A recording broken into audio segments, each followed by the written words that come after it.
Ladies and gentlemen, today we are going to look at the most dominant player in the league in Nikola Jokic. One of the big things about Nikola Jokic is everyone kind of gets caught up in this notion that, he's a tremendous passer, he understands the feel for the game. I love that even. But we forget to remember that Nikola Jokic does very small things, very specific things, unbelievably well. Today we're going to look at one example that Nikola Jokic brings to his game that allows him to get easy buckets, allows Denver to get easy buckets, and how it's unbelievably simple, and it's the same thing over and over and over again, and yet it repeatedly works just because of how well he does it. So the concept we are looking at for Nikola Jokic is we are looking at his post move where he essentially waits for the field defender and goes immediately. We're going to look at some common occurrences of this and why this works so well. So the first concept is as soon as he catches this ball, essentially what he's doing is he's creating the first step. Him creating the first step or allowing him to have the first step allows him to get one step closer to going downhill prior to the defender being ready and creates just that tiny advantage. And that tiny advantage allows him to get enough space where he can operate and create decent looks. With this, notice what happens every single time.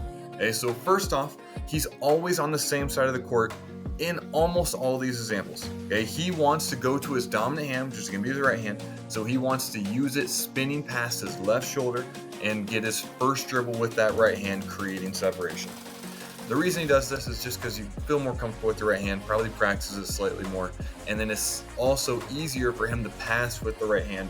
Like, he's a great passer with both hands, but giving it so he's able to pass with his more dominant hand is just going to make it slightly more efficient, period.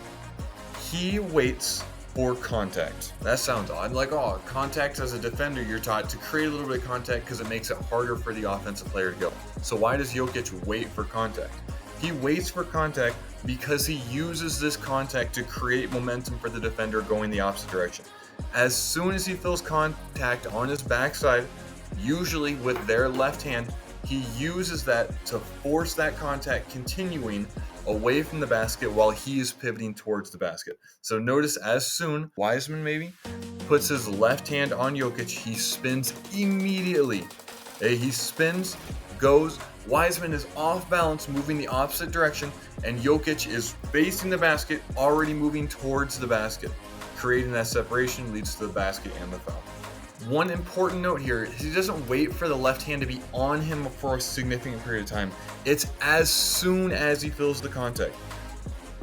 The force exuded by the defender pushing against you happens as soon as they go, but as soon as they stabilize, then they're on balance. You want to make it as soon as they are off balance, the moments they are off balance.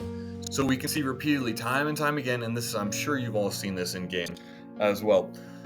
Jokic uses this same simple concept that defenders know he goes to, and yet he's able to do it repeatedly because it's just an efficient move that he's perfected essentially for his own unique skill set.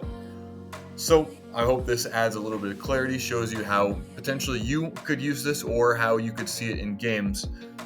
Just simple concepts that make you more efficient as a basketball player makes whoever's playing more efficient as a basketball player, despite not being something that's super flashy, not being this creative concept, just simply creating a little bit of separation, using their momentum against them, and then finishing at the rim.